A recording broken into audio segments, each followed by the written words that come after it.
জ্ঞানতিমিরান্ধস্য জ্ঞানাঞ্জনশলাকয়া চক্ষুरुन्मीलितं येन তস্मै শ্রীগুরুবে নমঃ। নমো বিষ্ণুপাদায় কৃষ্ণপৃষ্ঠায় ভূতলে শ্রীমতে মহানামস্বামিনীতে নমামিহে।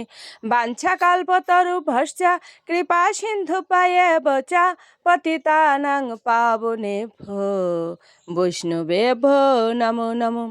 गुरु कृपा ही केवलम, गुरु कृपा ही केवलम, गुरु कृपा ही केवलम।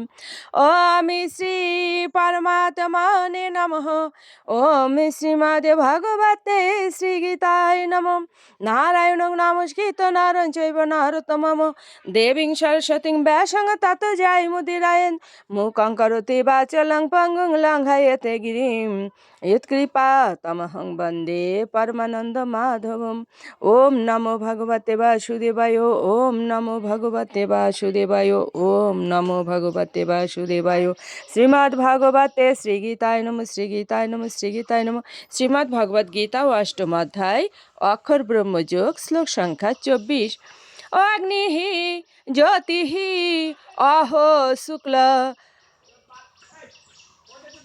षण्मासाः उत्तरायणम् तत्र प्रयाताः गच्छन्ति ब्रह्म ब्रह्मविदः जनाः।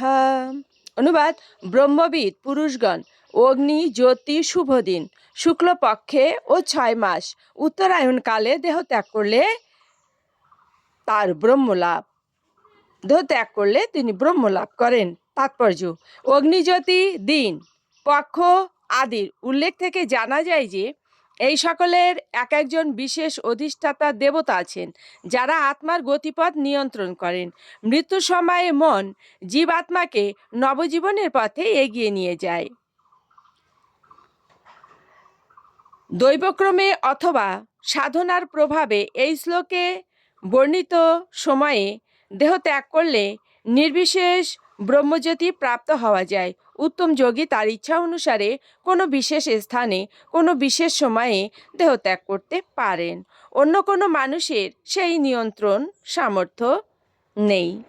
দৈবক্রমে শুভ মুহূর্তে যদি কারো দেহত্যাগ হয় তবে সে জন্ম মৃত্যুর চক্রে পুনরাগমন করবে না, নতুবা অবশ্যই তাকে এই জড়জগতে ফিরে আসতে হবে। কিন্তু কৃষ্ণ ভাবনাময় শুদ্ধ ভক্ত দৈবক্রমে অথবা স্বেচ্ছায় শুভ অথবা অশুভ যে সময় দেহত্যাগ করুক না কেন তার কখনোই পুনরাগমন আশঙ্কা থাকে না।